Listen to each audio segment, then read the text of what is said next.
कि एक ऐसा सत्य आपको बताया गया है और कहा गया है कि इस झूठ को आप सत्य मान लें। वो झूठ यह है कि 15 अगस्त 1947 को यह देश आजाद नहीं हुआ था।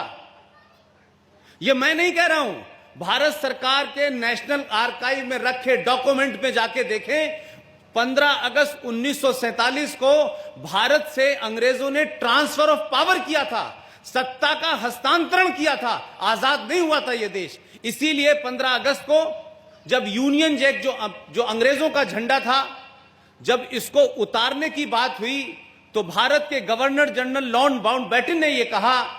कि आप इस झंडे को उतारेंगे नहीं, सिर्फ आप तिरंगे को ऊपर ले जाएंगे। तो नेहरू जी ने कहा कि देश में लोगों में गुस्सा है, तब फिर यह कहा गया कि आप इसको पूरी इज्जत के साथ उस यूनियन जैक जो ब्रिटिशर्स का, जो अंग्रेजों का झंडा था, उसको एक रस्म के तहत उतारा गया, उसको तय किया गया, उसको रखा गया, फिर हमारा तिरंगा ऊपर हुआ। और उस घटना को इस देश के इतिहासकारों ने, इस देश के नेताओं ने, इस देश के राष्ट्रवादी लोगों ने, इस देश के सेकुलर लोगों ने, इस देश के नेशनलिस्ट लोगों ने इस सच्चाई को लोगों को नहीं बताया कि 15 अगस्त 1947 को भारत आजाद नहीं हुआ था। भारत की आजादी का पहला झंडा अगर इस देश में फहरा तो 21 अक्टूबर 1943 को मोरयान एक जगह है नॉर्थ ईस्ट के अंदर, वहां नेताजी सुभाष चंद्र बोस ने जब पहला झंडा फहराया था तो दुनिया के 12 देशों ने भारत को रिकॉग्निशन और मान्यता दी थी। लेकिन इस देश में जो लोग मूवमेंट चला रहे थे, जिन लोगों को अंग्रेजों की दलाली करनी थी,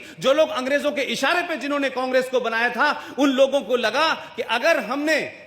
21 अक्टूबर की बात मान ली तो फिर सत्ता हमारे पास से चली जाएगी। और यही वजह है कि नेताजी सुभाष चंद्र बोस को इस इतिहास के अंदर जिंदा दफन कर दिया गया, उनके तमाम कार्यों को नहीं बताया गया। और आजाद भारत के अंदर यह सुन के इस देश के लोगों को जरूर गुस्सा आना चाहिए, जरूर शर्म आनी चाहिए कि इस देश में सुभाष चंद्र बोस को